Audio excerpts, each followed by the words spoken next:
యేసుక్రీస్తు నామములో కూడి వచ్చిన మీ అందరికీ నా హృదయపూర్వకమైన వందనాలు. లైవ్లో వీక్షిస్తున్న బిడ్డలకు నా ప్రత్యేకమైన వందనాలు తెలియజేస్తున్నాను.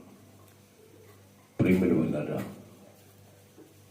ఈరోజు దేవుని సన్నిధిలో ఉన్న మనము ఒక ముఖ్యమైన విషయాన్ని గ్రహించాలి. ఈరోజు ఈ ప్రార్థన కానీ, ఈ ఆరాధనలో, ఈ మందిరానికి రావడము, ఈ ఉదయకాలపు ఆరాధనలో, ఇవన్నీ ప్రతి మానవుడికి భారంగా ఉంటాయి. ఎందుకంటే మన జీవితాలు మనకే మనమే దేవునికి దూరం చేసుకొని మన బ్రతుకుని భారంగా మార్చుకున్నాం. ఒకనాడు మన పితరులు దేవుని యొక్క సన్నిధి నుంచి దూరం అయిపోయి వాళ్ళ జీవితాలు అంధకారంగా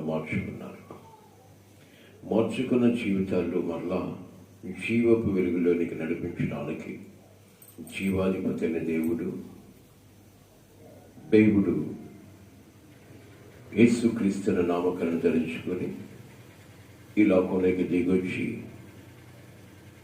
చీకటి ఛాయల్లోనూ మరణ ఛాయల్లోనూ ఏంటి నా బ్రతుకు ఇలాగైపోయింది, నాకెవరున్నారు తోడు, నా జీవితం ఏంటేనా, నాకు ఆదరణ లేదా, నన్ను ఆదరించేవాళ్ళు లేరా, నా బ్రతుకు ఇలాగ ముగిసిపోవాల్సిందన్న అంటున్నా. అలాంటి సందర్భాల్లో దేవుడి లోకంలోకి వచ్చి మరి తన దాసుల ద్వారా మాట్లాడిన ఒక ప్రత్యేకమైన మాట విధాం. మొదటి పేతురు పత్రిక 2వ అధ్యాయము 9వ వాక్యంలో ఒక ప్రత్యేకమైన మాట అంటాడు. మొదటి పేతురు పత్రిక 2వ అధ్యాయము పేజీ నంబర్ 217. మొదటి పేతురు పత్రిక 2వ అధ్యాయము 9వ వాక్యం. అయితే మీరు చీకటిలో నుండి ఆశ్చర్యకరమైన తన వెలుగులోనికి మిమ్మల్ని పిలిచిన వాని గుణాతిశయములను ప్రచురము చేయు నిమిత్తము ఏర్పరచబడిన వంశమును రాజులైన యాజక సమూహమును పరిశుద్ధ జనమును దేవుని సొత్తైన ప్రజలై ఉన్నారు. ఒకప్పుడు ప్రజగా ఉండక ఇప్పుడు దేవుని ప్రజైతిరి. ఒకప్పుడు కనికరింపబడక ఇప్పుడు కనికరింపబడిన వారైతిరి. చాలు ప్రేమను పొందాడా? ఈరోజు దేవునికి దూరం అయిపోయి అంధకారములను చీకటి ఛాయల్లోనూ ఉన్న మన జీవితాలు యేసుక్రీస్తును నామకరణ ధరించుకున్న దేవుడు ఈ లోకంలోకి వచ్చి దిక్కు లేని వారికి ఆయన తన తీరత్వాన్ని బట్టి వాళ్ళ బ్రతుకులు వెలిగించాడు, ఆదరించాడు, కృప చూపించి ఈరోజు ప్రతి మానవుడికి ఒక ధైర్యాన్ని ప్రసాదించాడు. ఎలాగా అంటే చీకట్లో ఉన్న మిమ్మల్ని నేను వెలుగులోనికి నడిపించి మీరు నా వల్లే ఉండాలని మీ యొక్క విధి విధానము ఏంటో తెలియపరిచి మీరు చీకటిలో నుంచి ఆశ్చర్యకరమైన వెలుగులోనికి నడిపించబడ్డారు కనుక మీరు వెలుగు ఉన్నారు కానీ చీకటి సంబంధం ఎంత మాత్రం కూడా కాదు. కాబట్టి వెలిగించబడ్డ మీరు అనేక మంది అంధత్వం కలిగి వారి జీవితాలు అధోగతి పాలు చేసుకున్న వారికి నిన్ను ఎలాగైతే ఆదరించాడో అలాంటి ఆదరణ మీకును కలుగు చేస్తాడు. గనుక లోక సృష్టికర్తన దేవుడు సజీవుడై ఉన్నాడు. ఆయన లోకానికి వెలుగై ఇచ్చాడు కనుక మీరును వెలిగించబడ్డానికి ఆయన వైపు తిరగండి చెప్పడానికి ఈరోజు మనమంతా క్రైస్తవులుగా మార్చబడ్డాం. దేవుని స్తోత్రం, హల్లెలూయా. కానీ ఈరోజు క్రైస్తత్వం ఎలాగుందంటే వారికి కూడా నిరీక్షణ అనేది లేకుండా పోతుంది. దేవుని సన్నిధికి రావాలన్న చాలా భారం అయిపోతుంది. దీనికి కారణం ఏంటంటే వాళ్ళ జీవితంలో చేసిన అనేక కార్యాలు గుర్తుండకపోవటం వల్ల దేవుడు చేసిన కార్యాలు ఎప్పుడైతే మనం గుర్తుంచుకుంటామో కృతజ్ఞత పడడానికి ఇష్టపడతాం. ఎవరైనా ఒక కార్యం చేసినప్పుడు ఆ వ్యక్తిని చూసి, ఈ వ్యక్తి నా చేతిలో ఈ కార్యం చేయకపోతే నన్ను ఆదరించబడలేరని ఆ వ్యక్తిని గురించి పదే పదే చెప్పుకుంటుంటాం. మీకు బ్రతుకునే ఇచ్చిన దేవుడి గురించి ఎలాంటి కృతజ్ఞత కలిగి ఉన్నామో ఒకసారి జ్ఞాపకం చేసుకోవాలి. అందుకే అంటాడు, మీరు చీకట్లో నుండి ఆశ్చర్యకరమైన వెలుగులోనికి నడిపించున్నారు, మీరు చీకటి సంబంధులు ఎంత మాత్రం కూడా కారు అంటాడు. కాబట్టి మన జీవిత విధానం ఏంటో గుర్తెరగగలిగితే తప్పకుండా నీ బ్రతుకు ఇంకును వెలిగించబడి అనేక మందికి సాక్షిగా ఉంటుంది. అందుకని అంటాడు, మీరు యాజక సమూహమై ఉన్నారు, దేవుని సొత్తైన ప్రజలై ఉన్నారు, దేవుని చేతి కింద ఏలుబడి కలిగిన వాడిగా ఉన్నారు. ఈరోజు నీ జీవితంలో సమస్తము సమకూడి జరిగించే దేవుని సొత్తై ఉన్నది. కాబట్టి ఈ లోకంలో చింతపడక, ఈ లోకంలో వేదన పడక, మమ్మల్ందరినీ సమకూర్చడానికి, మాకు సమృద్ధి జీవితాన్ని ఇవ్వడానికి మాకు లోక రక్షకుడు దేవుడై ఉన్నాడని గర్వించే వాళ్ళగా ఉండాలి, కానీ చింతించే వాళ్ళగా మనం ఉండకూడదని దేవుడు వాగ్దానం చేస్తున్నాడు. కాబట్టి ప్రేమైన వల్ల ఎలాంటి జీవితం కలిగి ఉన్నామో ఆలోచించాలి. ఈరోజు కొన్ని సందర్భాల్లో దేవునికి దూరమైపోతూ ఉంటాం. కొన్ని సందర్భాల్లో ఎందుకు అంటే నిర్లక్ష్య వైఖరి. ఈ రోజులో ఏదో సంపాదించడానికి ఆరాటపడతామే, కానీ ఈ లోకంలో ఎంత సంపాదించినా క్రీస్తు అని ఆ దేవాది దేవుడు మన చేతులు లేకపోతే మనకు గమ్యం అనేది లేదని జాగ్రత్తగా తెలుసుకోవాలి. అందుకని యేసుక్రీస్తు లోకంలోకి వచ్చినప్పుడు ఒక ప్రత్యేకమైన మాట అంటాడు, నేనే మార్గమును సత్యమును జీవమును. పరలోకానికి వెళ్ళాలి అంటే యేసు ప్రభు నీకు పరిచయస్తుడై ఉండాలి.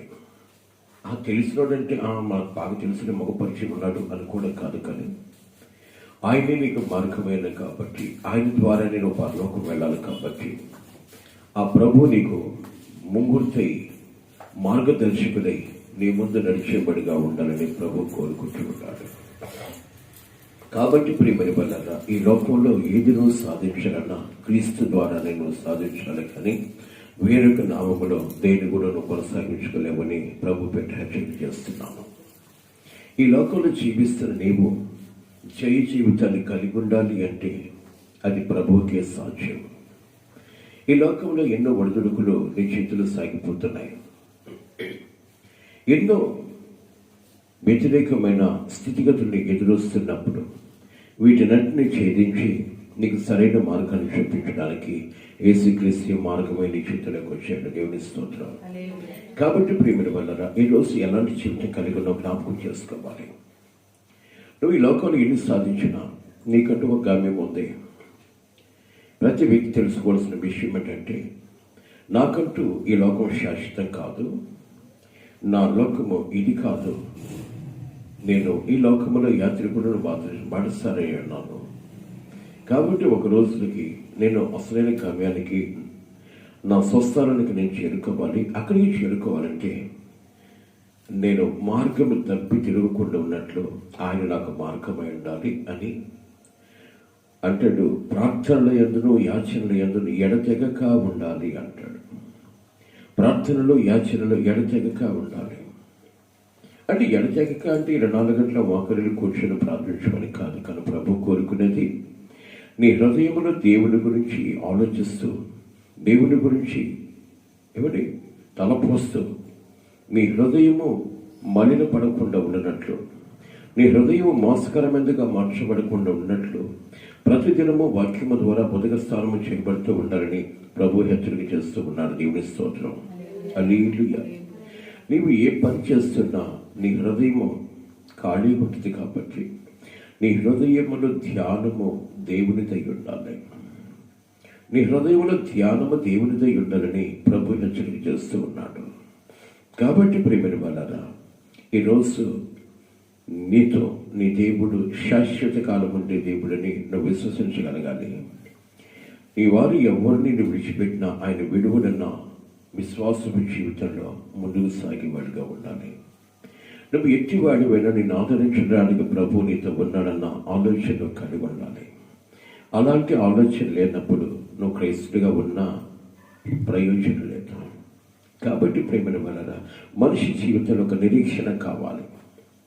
ఏంటి ఆ నిరీక్షణ అంటే, నా దేవుడు ఉన్నాడు, ఆయన సర్వశక్తి సంపన్నుడు, ఏ రోజుకైనా నన్ను విడిచిపెట్టడం, నేను అనుకున్న కార్యాన్ని తప్పకుండా జరిగించడానికి సమర్థుడు అని విశ్వసించగలిగి ఆ కార్యం ముందు నువ్వు ఆలోచన కలిగి విజ్ఞాపనలు ఎందు ప్రార్థన ఎందు ఎడతెగక చూపించగలిగితే నువ్వెంతటి బలమైన కార్యాన్ని తలపెట్టినా తప్పకుండా ఆ కార్యంలో నీకు జైవ కలుగు చేసేవాడు జయశీలుడైన దేవుడి స్తోత్రం.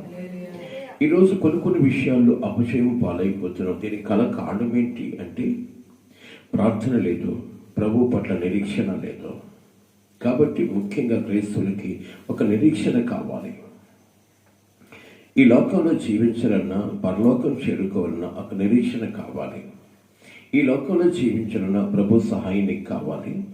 పరలోకంకి వెళ్ళాలన్నా ప్రభు యొక్క మార్గం నీకు కావాలి. కాబట్టి ఇహ పరమలలో ఆయనకు దూరంగా ఉండి నువ్వేం చేయలేవు. అందుకంటాడు కదా యెహోవా భక్తుడు అంటాడు, నాకు వేరుగా ఉండి మీరేమీ చేయలేరు. నాకు వేరుగా ఉంటే మీరేమీ సాధించలేరు. ఈ లోకం నుంచి పిలిచిన తర్వాత పరలోకాన్ని చేరుకోలేరు. కాబట్టి నా యందు మీరును మీ యందు నా మాటలో నిలిచి ఉండాలి అంటాడు. నా యందు మీరు, మీ యందు నా మాటలు. ఈరోజు మన నోటిని దేవుని కొరకే వాడుకోవడానికి దేవుడు నోరించాడే కానీ ఏవేవో మాటలు వల్లించి మన నోటిని అపవిత్రపరచుకోవడానికి కాదు. మన నోరు ఎప్పుడైతే అపవిత్రపరచబడిందో మన దేహము కూడా అపవిత్రమైపోతుంది. అందుకని భక్తుడైన ప్రసంగిలో సొలొమోను రాజు రాస్తాడు కదా, నీ దేహము ఎందుకు శిక్ష గురైపోయింది, నీ దేహము ఎందుకు అనారోగ్యత పాలైంది, ఎందుకు నీ దేహానికి అనేక వేదనలు కలిగాయి, వీటికన్నిటికి కారణము దేవుడు కాదు. అక్కడ అంటాడు, నీ నోటి వెంట పలికే దాన్ని బట్టి నీ దేహానికి శిక్ష కలుగుతూ ఉంది. దేవుని స్తోత్రం. నీ దేహానికి నీకు కావచ్చు, నీ భర్త కావచ్చు, నీ భార్య కావచ్చు, నీ బిడ్డలకు కావచ్చు, టోటల్గా ఎవరికైనా వ్యాధి కలిగిందంటే కారణం ఏంటి అంటే ఏదో నీకు తెలియకుండానే నీ నోరు దేవునికి వ్యతిరేకంగా మాట్లాడటం వలన నీ దేహానికి హాని కలుగుతూ ఉంది. కాబట్టి ప్రియమైన వలన ఏదో నీకు తెలియకుండానే దేవునికి వ్యతిరేకమైన చూపు చూడటం వలన ఆ చూపు పాపకరమైనదిగా ఉండటం వలన నీ దేహానికి శిక్ష కలుగుతూ ఉంది. ఏదో వినకూడని మాటలు వినటం వలన అవి నీ హృదయాన్ని పాప పంకలంగా మార్చటం వలన నీ దేహాన్ని శిక్ష గురైపోతుంది. గనుక దేవుడు అంటాడు, నీ దేహముతో దేవుని మహింపరచు అంటాడు. దేవుని స్తోత్రం. నీ దేహముతో దేవుని మహింపరచడానికి నీకు దేవుడు దేహాన్ని ఇచ్చాడే కానీ నీ ఇష్టానుసారంగా ప్రవర్తించడానికి కాదు, నీ ఇష్టానుసారంగా జీవించడానికి కాదు.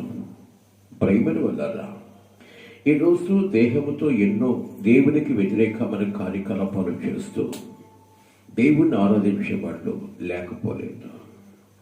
దీని ద్వారా నీ జీవితం మలినమై అంటే నువ్వు ఎంత ప్రార్థించినా ఎంత ప్రయాసపడినా ప్రభు నీ మాట ఆలకించడం. కాబట్టి ప్రతిదినము నేను ఎవరు, నా పరిస్థితి ఏంటి, నేను ఎవరి సొత్తు, నేను ఎవరి ద్వారా ఇప్పటి వరకు బ్రతుకున్నాను, ఈ బ్రతుకు ఎవరిది దాన్ని ఆలోచించి బ్రతుకునిచ్చిన దేవాది దేవునికి నువ్వు నమ్మకంగా బ్రతికితే బహుకోజి కాలం ఈ లోకంలో జీవించిన అనేక మందికి ఒక పాత్రగా దేవుడు నేను వాడుకోవడానికి ఇష్టపడతాడు. దేవుని స్తోత్రం. హల్లెలూయా. కాబట్టి ప్రియమైన వల్లరా దేవుడు నీ పట్ల కోరుకున్నది ఏంటంటే నీలో ఒక ఫలితాన్ని చూడాలని కోరుకుంటున్నాడు. ఒక ఫలితాన్ని నేను చూడాలని కోరుకుంటున్నాడు. ఏంటి ఫలితము అంటే నీవు దేవుణ్ణి ఎరిగి ఆయన సజీవుడు, ఆయన రక్షకుడు, సర్వలోకానికి ఆయన నాథుడు అని ఎరిగి నువ్వు బాప్తిసం తీసుకున్న తర్వాత నీకు ఒక బాధ్యత దేవుడు అప్పగించాడు. జాగ్రత్తగా వినాలి. యేసు ప్రభుని ఎప్పుడైతే నువ్వు ఎరిగి ముంచుట బాప్తిసం తీసుకున్నావో ఆ రోజు ఒక బాధ్యత నీకు అప్పగించాడు. ఏంటి ఆ బాధ్యత అంటే, నిన్ను వలె నీ పొరుగు వారిని ప్రేమించు అన్నాడు. అంటే ప్రేమించడం అంటే అర్థం ఏంటి? ఏదో నీకు కలిగిన తీసుకెళ్ళిపోయి ఏదో వాళ్ళకి ఇచ్చేసి వాళ్ళకి కలిగింది నువ్వు తెచ్చుకోవడము, పరస్పరం ఎక్కడికన్నా వెళ్తుంటే వాళ్ళతో ప్రేమించి వాళ్ళతో వెళ్ళడము. ప్రేమ అంటే ఇలాగనుకుంటారు, కానీ నిజమైన ప్రేమ ఒకటి ఉంది లోకంలో, కానీ చీకటి దాన్ని నమ్మలేకపోతుంది. నిన్ను వలె నీ పొరుగు వారిని ప్రేమించు అంటే అర్థమేంటి తెలుసా? నీ పాపాన్ని కడుగుకొని ప్రభువుకు చేరువుగా వచ్చావు కాబట్టి, ప్రభువుకు చేరువుగా వచ్చి నువ్వు నెమ్మది కలుగు సమాధానం కలుగు బ్రతుకుతున్నావు కాబట్టి, నీ ఎదుటి వారిని నీ వలె మార్చుకోవడమే నిన్ను వలె నీ వారిని ప్రేమించడం. దేవుని స్తోత్రం. ఈ మాట చాలా జాగ్రత్తగా వినాలి. ఈరోజు ప్రేమ అంటే ఏదో నీకు 10 రూపాయలు ఉంటే వాళ్ళకి సహాయం చేయడం గొప్పతనం కాదు, నీకున్నదాన్ని వాళ్ళకు సహాయం చేయడం గొప్పతనం కాదు. కానీ చేయొద్దని చెప్పట్లేదు, దాన్ని చేస్తూ దీన్ని చేయాలి. ఇదేంటి అంటే, లోకంలో ఒక వ్యక్తి దేవునికి వ్యతిరేకంగా బ్రతుకుతూ ఉంటే ఆ వ్యక్తిని తన వ్యతిరేకత దూరపరిచి దేవునికి అప్పగించడమే నిన్ను వలె నీ పొరుగు వారిని ప్రేమించడం. దేవుని స్తోత్రం. నీ శరీరానికి గాయం కలిగినప్పుడు, నీ శరీరం మలినపరచబడ్డప్పుడు దాన్ని ఎలాగైతే శుభ్రం చేసుకోవడానికి ఇష్టపడతావో, అలాగే నీ ఎదుటిపాటు మలినపడి దేవునికి వ్యతిరేకంగా బ్రతుకుతూ ఉంటే, దేవునికి దూరమై బ్రతుకుతూ ఉంటే, ఆ వ్యక్తికి నీవు ఎరిగిన దేవుని పరిచయం చేసి ఆ వ్యక్తిని ప్రభువుకి అప్పగించడమే నిన్ను వలె నీ పొరుగు వారిని ప్రేమించడము. కానీ ఈ ప్రేమను చూడరు. కానీ లోకంలో ఒక ప్రేమ ఉంది, పనికిమాలిన ప్రేమ. ఆ ప్రేమలో ముందుకు సాగడానికి ఇష్టపడతాము, కానీ నిజమైన ప్రేమ అది ఏంటి? ఆ ప్రేమ అంటే నీ దేవుడైన యేసు ప్రభువున్న ప్రేమే నిజమైన ప్రేమ. దేవుని స్తోత్రం. పాపుడమైన మన కొరకు తన ప్రాణం పెట్టిన ప్రేమ, అది ప్రేమ. ఈరోజు నేను ప్రాణం పెట్టమని ప్రభువు కోరుకోలేదు, కానీ నీవు ఎలాగైతే ప్రేమించబడుతున్నావో, నీవు ఎలాగైతే ప్రేమించుకుంటున్నావో అలాగే నీ ఎదుటి వారిని ప్రేమించగలిగింది నిజమైన ప్రేమ. యేసు ప్రభుకున్న ప్రేమ ఏంటంటే, నేను నీతిమంతుని గనక మీరునో నీతిమంతులై ఉండాలి, నేను పరిశుద్ధుని గనక మీరునో పరిశుద్ధులై ఉండాలి. నా పరిశుద్ధతని మీరు కాలరాసి లోకంలో పడిపోయారు. తిరిగి ఈ పరిశుద్ధతని మీరు సంతరించుకోకపోతే ప్రభు రాజ్యంలోకి మీరు చేరరు అని చెప్పేసి ఎన్నో విధాలుగా దేవుడి హెచ్చరిక చేస్తున్నాడు. కాబట్టి పేతురు భక్తుల ద్వారా రాస్తాడు, మీరు చీకటిలో నుండి ఆశ్చర్యకరమైన వెలుగులోకి వచ్చారు. దేవుని స్తోత్రం. ఏంటి ఆశ్చర్యకరమైన వెలుగు అంటే, ఆయనలో ఎంత మాత్రమో చీకటి లేదు అంటాడు. యేసు ప్రభు లోకంలో సవాలు చేశాడు, ఏంటి పరిశీలన మధ్యన అనేక మంది వ్యతిరేకుల మధ్య నువ్వు దేవుడివా దేవుని కుమారుడివా అంటే నీ సాక్ష్యం నీకు పనికిరాదని రకరకాలుగా ఆయన్ని వేధిస్తూ ఉంటే ఆయన అంటాడు, నాలో పాపముందని ఎవడైనా రుజువు చేయగలడా? సవాలు విసిరాడు. కానీ అంత సవాలు చేసిన ప్రభువు ఈరోజు ఆ సవాల్లో మీరందరూ నిలబడాలని దేవుడు కోరుకుంటున్నాడు. మీరు కూడా నా వలె పాపము లేని వారిగా బ్రతకాలది దేవుని యొక్క ముఖ్య ఉద్దేశం. కానీ ఈరోజు యేసు ప్రభుని ఎరిగి కూడా ఏమని ఆయన వలె బ్రతకడానికి ప్రయత్నించకుండా లోకంలో ఏదో ఒక రకంగా బ్రతికిపోతూ ఉన్నాం. అది బ్రతుకు కాదండి, నిజమైన బ్రతుకు అది క్రీస్తులో ఉంది. క్రీస్తుని వెంబడించేవాడు నిజమైన బ్రతుకు కలిగి ఉంటాడు. దేవుని స్తోత్రం. హల్లెలూయా. కాబట్టి ప్రియమైన వాళ్ళరా, ఈరోజు మన చేతులకు నిరీక్షణ కావాలి. ఏంటిది ఆ నిరీక్షణ అంటే, ఈ లోకం నాది కాదు, ఈ లోకాన్ని ఒకరోజు నేను విడవాలి, విడిచిన తర్వాత నేను ఎక్కడికి వెళ్ళాలో ఆలోచన కలిగి ఈ ఆలోచనకు తగినట్లుగా నీ అడుగులు ముందుకు వేయాలి. దేవుని స్తోత్రం. హల్లెలూయా. నిరీక్షణ. ఈ నిరీక్షణ లేకుండా దేవునికి మనం ఇష్టం కాలేము. నిరీక్షణ లేకుండా దేవునికి ఇష్టం కాలేము. కాబట్టి క్రైస్తవుల్లో ఒక ఆలోచన ఏంటి అంటే, నేను దేవుని సొత్తు, నేను దేవుని ప్రజని. కాబట్టి ఈ మాట మనం గుర్తు చేసుకుంటూ ఆయనకి దూరమైపోతే వాడు నాకు చేరుకొస్తాడు కాబట్టి ఆయనకి ఒక్క క్షణం కూడా నేను దూరంగా ఉండకూడదు. నీ ఆలోచన ఒకరోజు మారి దేవునికి దూరం అయిపోయి ఆయన ప్రేమ నుంచి త్రోసివేయబడ్డాం గనక త్రోసివేయబడ్డ మనము ఆశ్చర్యకరమైన వెలుగులోనికి నడిపించడానికి ఆశ్చర్యకరమైన దేవుడి లోకంలోకి వచ్చి మీరు నా యొద్దకు రండి, మీరు నా యొద్దకు రండి, అప్పుడు నేను మీ యొద్దకు వస్తానని జలపిస్తూ ఉన్నాడు. కాబట్టి ఈరోజు త్రోసివేయబడ్డ మనమంతా కూడా ఆయన యొద్దకు పోతే ఆయన మన యొద్దకు వచ్చి ఆయన వలె మనల్ని మార్చుకోవడానికి ఇష్టపడతాడు. దేవుని స్తోత్రం. హల్లెలూయా. ఈరోజు ఆదివారం వచ్చాం కదా, చాలులే, ఏమండి వారానికి ఒకసారి పోతున్నాంలో చాలులే అనుకుంటే కుదరదు. గమనించాలి, యేసు ప్రభు ఒక పరిశుద్ధుడు, ఒక నీతిమంతుడు ఈ లోకంలోకి వచ్చి నీ కొరకు తన విలువైన రక్తాన్ని కార్చడానికి కూడా ఇష్టపడ్డాడంటే కారణం ఏంటి తెలుసా? నువ్వు ఎంతటి పాపం చేసినా ఒకసారి జ్ఞాపకం చేసుకోవాలి. ఏం చేసామో అనుకుంటామేమో, ఏం చేసామనుకుంటామేమో. దేవుని మాట ధిక్కరించడమే మహాపాపం. దేవుని మాటను ధిక్కరించడమే పాపం. ఏది కూడా నీ మనసులోకి ఆలోచన రావడమే పాపం. నీకు ఆలోచన కర్తైన దేవుడు నీకు ఆలోచన కలుగు చేస్తాడు. నీలో ఉన్న ఆత్మ దేవుని ఆత్మ కనుక దానిని మలినపరిచి నీవు లోకంలో తిరుగుతున్నావు కాబట్టి అంతకన్నా మహాపాపము ఇంకొకటి లేదు. కాబట్టి ప్రియమైన వాళ్ళరా, నీ ఆత్మని దేవునికి అప్పగించినట్లు నీ ఆత్మ మలినపరచబడకుండా నీవు దేవునికి ప్రియమైన బిడ్డగా ఉండాలని దేవుడు కోరుకుంటూ ఉన్నాడు. దేవుని స్తోత్రం. హల్లెలూయా. కాబట్టి ప్రియమైన వాళ్ళరా, ఈరోజు చాలా మంది నా దగ్గరకు వచ్చి కొంతమంది మాట్లాడుతుంటే, సార్ నాకు తెలుసు సార్ నేను ఇప్పటిదాకా పాపం చేయలేదు. ఈ మాట అంటమే మహాపాపం. నాకు తెలిసి ఇప్పటి వరకు నేను పాపం చేయలేదు సార్ అంటాడు. ఈ మాట నువ్వు అన్నావంటే మహాపాపివి నువ్వే అని నేనైతే అంటాను. ఎందుకో తెలుసా? ఏ స్థితిలో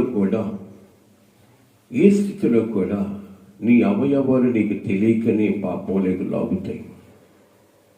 ఏ స్థితిలో కూడా నీకు తెలియకనే నీ యొక్క అవయవాలు ఏదో ఒక రూపంలో పాపం చేయడానికి ఇష్టపడతాయి. కానీ దేవుని భయము ఎప్పుడైతే నువ్వు స్థిరపరుచుకుంటామో ఆ భయము నిన్ను పాపం చేయడానికి ఇష్టపడినప్పుడు దేవుని స్తోత్రం. ఏ స్థితిలో కూడా నీ ఎవరను గుర్తు చేసినప్పుడు పాపానికి దూరంగా ఉంటాం. కాబట్టి ప్రభు అంటాడు, నువ్వు ఆశ్చర్యకరమైన వెలుగులోకి వచ్చినా కాబట్టి ఆ వెలుగులో ఉంటే నీ చుట్టూ ఉన్న పాపం ఏంటో నీకు కనబడుతుంది. కాబట్టి ప్రేమైన వల్ల దేవుని వెలుగులో నిలబడ్డప్పుడు నీలో పాపము లేకుండా నువ్వు బ్రతకడానికి దేవుడు కృప చూపిస్తాడు. లోకంలో ఉన్న భయంకరమైన పాపము నేను బలుకొనే పాపం ఏంటో నువ్వు గుర్తిరగలవు. దేవుని స్తోత్రం. హల్లెలూయా. కాబట్టి ప్రేమని వలరా ఏ స్థితి కలుగును ఒకసారి జ్ఞాపకం చేసుకోవాలి. మన జనంలో ఒక సహోదరుని దగ్గరకు వచ్చి ఒక దౌర్భాగ్యమైన మాట నా దగ్గరకు వచ్చి మాట్లాడిన సాక్షి చెప్పాలనుకున్న మర్చిపోయాను. ఏంటి విషయం అంటే, 3 బిడ్డలు పుట్టారు సార్, మరలా గర్భం వచ్చింది, అది పోవడానికి ప్రార్థన చేయమంటాను. ఎంతో దౌర్భాగ్యమైన మాట అయ్యున్నది. నాకైతే తెలియకుండా కళ్ళు చెమ్మగిల్లాయి. దేవుడిచ్చిన ఆ గర్వాన్ని తుడిచివేయడానికి ఎంత ఇష్టపడుతుందో చూడండి. ఎంత దౌర్భాగ్యమైన మాట ఇది. నా గర్భమే కదా, నా ఇష్టం వచ్చి నేను ప్రవర్తించవచ్చు అనడానికి వీలు కుదురుతా? గర్భఫలము యెహోవా ఇచ్చిన బహుమానం. ఆయన ఇచ్చిన బహుమానంతో కాలరాయడం అంటే ఎంతటి పాపం ఒకసారి జ్ఞాపకం చేసుకోండి. అంటే ఎందుకు ఈ మాట చెప్తున్నానంటే, తెలియకుండానే కొన్ని ఆలోచనలు మన హృదయాల్లో పుడతాయి. ఎందుకో తెలుసా? నీ హృదయము నిన్ను మోసం చేస్తుంది. ఎందుకని? ఒకనాడు వాడి మాట విని నువ్వు అంగీకరించి తినకూడని ఫలాలు తిన్నారు. మన పితరులు తినకూడని ఫలాలు తిన్నారు వాడి మాట విని. ఎప్పుడైతే వాడి మాట వింటావో నీ హృదయం అంగీకరిస్తుంది. హృదయం ఎప్పుడైతే అంగీకరించిందో పాపము నువ్వు చేసినట్లు లెక్క. అంటే ఇదిగోనే పాపమేనా అంటారేమో. ఏ చిన్న విషయంలో కూడా నువ్వు మచ్చలేని వ్యక్తిగా ఉండాలని ప్రభు కోరుకుంటాను దగ్గర దేవుని స్తోత్రం. హల్లెలూయా. కాబట్టి చేతులు జోడిస్తూ ఉన్నాను. క్రైస్తవుడిగా మారిన ప్రతి ఒక్కరు కూడా మచ్చ, డాగు, ముడతలేని జీవితం కలిగి ఉండాలని ప్రభు కోరుకుంటున్నాడు. ఏ స్థితిలో కూడా నీ ఆలోచన యావత్తు కూడా ప్రభుతో ఉండాలి. కానీ లోకంలో ఆలోచించే ప్రతి ఆలోచన నిన్ను మలినానికి గురి చేస్తుంది. కాబట్టి ప్రేమను వల్ల ఏ స్థితి కలిగి ఉన్న ఒకసారి జ్ఞాపకం చేసుకోవాలి. ఏ చిన్న విషయంలో కూడా నీ హృదయము మలిన పడకుండా ఉన్నట్లు నువ్వు కాపాడుకోవాలని ప్రభు వాక్యం సెలవిస్తుంది. ఎప్పుడైతే దేవుని మాటను ధిక్కరించామో, ఎప్పుడు ధిక్కరించాము మేము అనవచ్చేమో. చిన్న విషయం కూడా నీ హృదయము లోకములో ఉన్న వాటిని ఆశించినప్పుడు నువ్వు మలిన పడ్డట్టు లెక్క. కాబట్టి ప్రభు ఒక మాట అంటాడు, మీరు క్రీస్తునందు బలవంతులై ఉండండి. దేవుని స్తోత్రం. హల్లెలూయా. క్రీస్తునందు మీరు బలవంతులై ఉండండి. ఒక్క మాట నన్ను అప్పుడప్పుడు కొంచెం భయపెడుతుంటుంది. యేసు ప్రభుల వారు ఈ లోకంలోకి వచ్చి బాప్తిసం పొందిన తర్వాత ఆత్మ ప్రేరణతో ఆత్మ తీసుకెళ్లి అరణ్యంలో నిలబెట్టింది. 40 దినాల ఉపవాసం వంటి ప్రార్థిస్తూ ఉన్నాడు. కొద్ది నిమిషాలు 40 దినాలు ఉపవాసం వంటి ప్రార్థిస్తూ ఉంటే ఆ సందర్భంలో శరీరములో ఉన్నాడు కాబట్టి ఈ జాగ్రత్తగా వినాలి. యేసు ప్రభు కూడా శరీరములో ఉన్నాడు కాబట్టి శరీరం మీద దాడి చేయడానికి ఎవరికి అధికారం ఉందంటే అపవాదికి అధికారం ఉంది. ప్రేమల వల్ల ఈ శరీరం మీద దాడి చేయడానికి అపవాది వచ్చి మాట అంటాడు, నీవు 40 దినాల నుంచి ఉపవాసం ఉన్నావు, ఆకలితో నీ పేగులు మాడిపోతున్నాయి, ఇక్కడ ఉండబడ్డ రాళ్ళను రొట్లుగా చేసుకోమన్నాడు. ఇప్పుడు రాళ్ళను రొట్లుగా చేయడం పెద్ద లెక్కేం కాదానికి. ఎందుకంటే లోకాన్ని సృజించిన దేవుడు మాట ద్వారా లోకము యావత్తు లోకములను ప్రతిదాన్ని మాట ద్వారా సృజించిన దేవుడు రాళ్ళను రొట్లు చేయడం పెద్ద లెక్కే కాదు. అది అడిగిన దానికి చూడరా పనికి మళ్ళీ రొట్లు అయిపోయి చూడరా అని చెప్పవచ్చు. మరి ఎందుకు చేయలేదు ఎప్పుడైనా ఆలోచించగలిగామా? అని చేతగాకనా నా వైపు చూడాలి అని చేతలాగా చేయలేదా ఏంటి? సమస్తము చేసిన దేవుడికి రాళ్ళు రొట్టెలు చేయడం చేత కదా. మరి ఎందుకు చేయలేదు? ఏ రోజున ఆలోచించమ్మా. దేవుని మాటల గురించి ఆలోచిస్తూ ఉంటే మన ఉన్న పొరపాటు ఏంటో అర్థమైపోద్ది. యేసు ప్రభుని రాళ్ళ రొట్టెలుగా చేసుకోమంటే, చెయ్యి చూద్దామంటే నీ మొఖం ఈ పెద్ద లెక్క లోకాన్ని సృజించిన వాడిని అని చెప్పొచ్చు కదా. కానీ శరీరంలో ఉన్నాడు కాబట్టి శరీరం మీద దాడి ఎవరు జరిగిస్తాడంటే అపవాది జరిగిస్తాడు. కానీ ప్రేమని వాళ్ళని శరీరంలో ఉన్న క్రీస్తు దగ్గరకు వచ్చి వాడు అంటాడు రాళ్ళను రొట్టెలుగా చెయ్యి అంటే చెయ్యొచ్చు. కానీ వెంటనే రొట్టెలు చేస్తే ఎవరు మాట విన్నట్టు? అపవాది మాట విన్నట్టు. గనుక వాడు మాటని నేను రొట్టెలు చేయడం ఏంటి? వాడికి తెలుసు నేను ఎట్టివాడినో ఎలాంటి వాడినో అని. కాబట్టి వాడు మాట వినేటట్టుగా వాడు మనుషుల్ని మార్చుకోవడానికి రకరకాల ప్రయోగాలు జరిగిస్తాడు. కాబట్టి నీ పక్కవాడి మాట కూడా వినకుండా ఆలోచించగలిగితే ఈ మాట ద్వారా నేను మలినపరచబడతానా, దేవునికి చేరువుగా ఉంటాను ఆలోచించగలిగితే ఎవడి మాట వినడానికి నువ్వు ఇష్టపడవు, నీ దేవుడు మాటే వింటావు. కాబట్టి ప్రియమైన వల్ల యేసు ప్రభు దగ్గరికి మరలా వచ్చి నువ్వు దేవుని కుమారుడు కదా, నీకు దేవదూతల సహాయం ఉంది కాబట్టి ఈ ఎత్తని కొండ నుంచి దూకు, దేవదూతలు వచ్చి నేను పట్టుకుంటారు. చూడండి ప్రియమైన వల్ల యేసు ప్రభుని శోధించాడు. అక్కడి నుంచి దూకితే ఏమిటి? ఆయనకి ఏమన్నా హాని జరుగుద్దా? లేదండి. సుస్థి యావత్తు ఆయన మాటకు లోబడుతూ ఉంటే సుస్థి ఆయనకు హాని కలిగిస్తుందా? లేదు. కానీ దూకొచ్చు, ఆయన రక్షించుకోవచ్చు.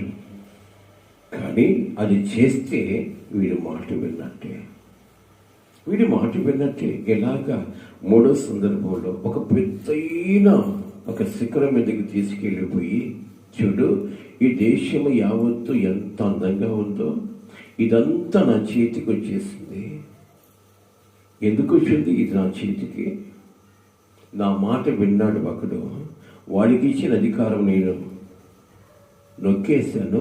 ఇదంతా నా చేతికి వచ్చింది కాబట్టి, యేసు ప్రభు దేహంలో ఉన్నాడు కాబట్టి ఈ దేహం మీద దాడి జరుగుతూ ఉంది. ఇప్పుడు ఈరోజు నీవు కూడా దేహంలో ఉన్నావు కాబట్టి ఈ దేహాన్ని మలినపరచకుండా ఉండాలంటే అపవాదితో ప్రతిరోజు నీకు పోరాటం జరుగుతూనే ఉంటుంది ఏదో ఒక రూపంలో. గమనించగలగాలి. నువ్వు వేసే ప్రతి అడుగు కూడా దేవునికి ఇష్టకరమైనదిగా ఉన్నప్పుడు నిన్ను మలినం అంటుకున్న తను చేపెట్టి నడిపించడానికి ఇష్టపడతాడు. దేవుని స్తోత్రం. హల్లెలూయా. ఎత్తైన ప్రదేశాలకు తీసుకెళ్ళిపోయి ఇక్కడి నుంచి అదంతా చూడు ఎంత సుందరంగా ఉందో.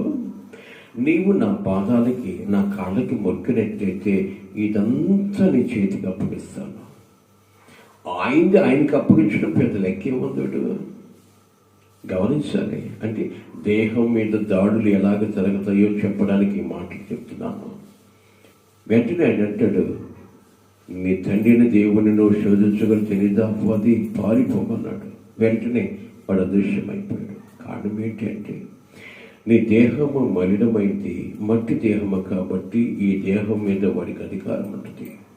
కానీ నీలో ఉన్న ఆత్మ జీవాత్మ దేవుడిచ్చిన ఆత్మ కాబట్టి ఈ ఆత్మ బలపరచబడుతున్న కాలము ఈ దేహం మీద వాడి దాడి జరగకుండా దేవుని కాపాడుదల నీకు నాకు ఉంటుంది.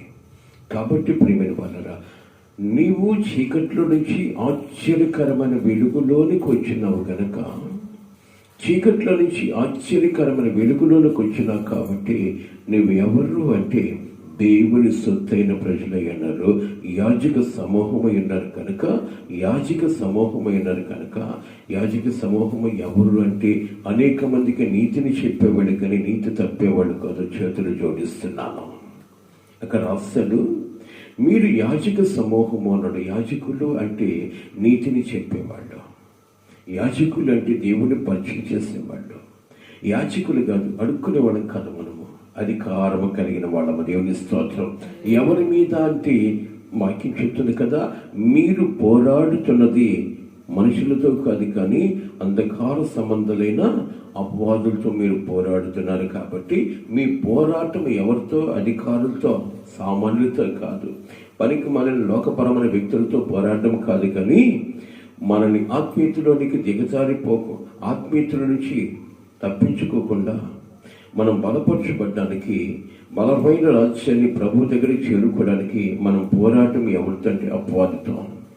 నీ మనసు మీద, నీ శరీరం మీద దాడి చేస్తూ దేవునికి దూరం చేస్తున్న అపవాదితో నేను పోరాడుతున్నా. కాబట్టి నీ పోరాటంలో చేయవ కలగాలంటే నీవెవరో గుర్తెరగగలగాలి. దేవుని స్తోత్రం.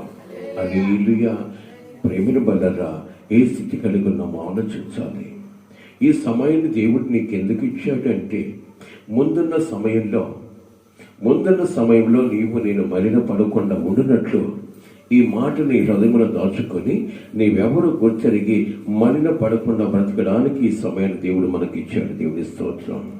ఈరోజు లోకములో నువ్వు తిరుగుతున్నప్పుడు మలినము నేను అంటకుండా ఉండాలంటే కొన్ని విషయాలు నువ్వు తెలుసుకోవాలి. నువ్వెవరు, ఎవరి ద్వారా వెలిగించబడ్డావు, నీ వెలుగు దేనికి, నువ్వు వెలిగించబడిన అర్థం ఏంటి, ఈ బ్రతికి ఏంటి, ఇవన్నీ గుర్తిరగలిగినప్పుడు ఏ స్థితిలో కూడా దేవునికి దూరంగా ఉంటూ మలినపరచబడి ఈ దేహం మలినపరుచుకొని మనుషుల మెప్పు కొరకు మనం బ్రతికి ఏమండి దేవుని దూరం చేసుకోవడానికి కాదు. కనుక ఈ మాటల ద్వారా మన జీవితాలు కట్టుకునే కృప దేవుడు మనకు కలుగు చేయనుగాక.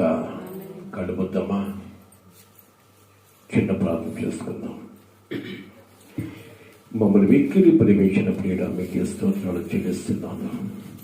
ప్రియుడా, ఈ లోకములో అంధకారంలో దిగజారిపోతూ ఇదే బ్రతుకుతున్న మా బ్రతుకుల ప్రభ వెలుగు చేసి ఆశ్చర్యకరమైన వెలుగు ఒకటి ఉంది. ఆ వెలుగులోనికి నీవు రాకపోతే నీ బలహీనత ఏంటో నీవు తెలుసుకోలేవు. నీ బలహీనత తెలుసుకోకపోతే ఆ బలహీనత తొలగించుకోలేవు. బలవంతులు పరలోక రాజ్యానికి, ప్రభువులో బలవంతులు పరలోక రాజ్యానికి అర్హులే కానీ లోకములో బలహీనులు ఎవ్వరూ పరలోకాన్ని చేరరని ఇంతవరకు మాతో మీరు మాట్లాడేందుకు స్తోత్రాలు ప్రభా. మేము బలహీనులమయ్యా, బలపరిచి మీ మాటల ద్వారా మమ్మల్ని బలపరచండి అయ్యా. బలహీనమైన మా జీవితాలు మీలో బలపరచబడి ఈ లోకమును శోధిస్తున్న శోధకుడైన అపవాదిని జయించగలిగిన ఆ కృపా కనికరం మాకు దయచేసి వాడి అధికారం మా మీద పనిచేయకుండా మీ అధికారంలో మేము ముందుకు సాగుడు సహాయం చేయమని ఈ దినమంతటి ప్రభా మీ సన్నిధిని అనుభవిస్తూ క్షేమము కలిగి కృప దయచేయమని మీ బలిష్టమైన చేతులకు మమ్మల్ని అప్పగించుకుంటూ ఉన్నాం. ఎంతోమంది బిడ్డల ప్రభా ఈ సమయాన్ని పాటించలేక మీ సన్నిధికి రాలేకున్నా వాళ్ళ యొక్క బలహీనత మీ నామంలో తొలగించి ఉదయకాల సమయంలో బలపరచబడి ఈ లోకములు సంచరిస్తున్నప్పుడు మేము బలవంతులమై అపవాదిని ఎదిగించగలిగిన వాక్యమైన ఖడ్గాన్ని పట్టుకొని వాడు ఎదిరించి కృప దయచేయమని ఈ లోక యాత్ర సుఖాంతము చేసుకున్న వరకు మీ సన్నిధిని విడువక మా యందు మీరులో మీ యందు మా మాటలను సెలవిచ్చినట్లుగా అవునయ్యా, మా యందు మీ మాటలను స్థిరపరచబడి మీ మాట ప్రకారం మేము బ్రతికి కృప దయచేయమని కోరుచు మీ బలిష్టమైన చేతులకు మేము అప్పగించుకుంటూ మీ మాటలు అపవాది దొంగిలించకుండా మా హృదయములు బదిలపరుచుకొని ఆ మాటల ప్రకారం మేము బ్రతుకుడు సహాయం చేయమని మమ్మల్ందరినీ మీ చేతులకు అప్పగించుకుంటూ ఘనత మహిమ ప్రభావాలు మీకు చెల్లిస్తూ యేసయ్య శ్రేష్టమైన నామములు అడిగి వేడుకొనుచున్నాను తండ్రి. ఆమేన్. ఆశీర్వాదము మన పరమ తండ్రి దేవుని ప్రేమ, కుమారులను యేసుక్రీస్తు వారి కృప, పరిశుద్ధాత్మ దేవుని కనుని సహవాసము సన్నిధైన కాపుదల సకల పరిశుద్ధులకు కూడి వచ్చిన మనకందరికను ఈ మందిరం చుట్టుపక్కల ప్రతి కుటుంబాలకును అని కరిగినము తోడుగా ఉంచి మరి విశేషంగా ఈ మందిరాన్ని త్వరగా నిర్మించుకొని నూతన మందిరములో నూతన అభిషేకముతో ఈ మందిరాన్ని కట్టుకుంటకు ఆయన కృపా కనికరము తోడుగా ఉంచి ఆయన రాకడికి మనందరినీ సిద్ధపరచునుగాక. ఆమేన్. హల్లెలూయా, హల్లెలూయా. ప్రభు నామములో మీ అందరికీ నా హృదయపూర్వక వందనాలు.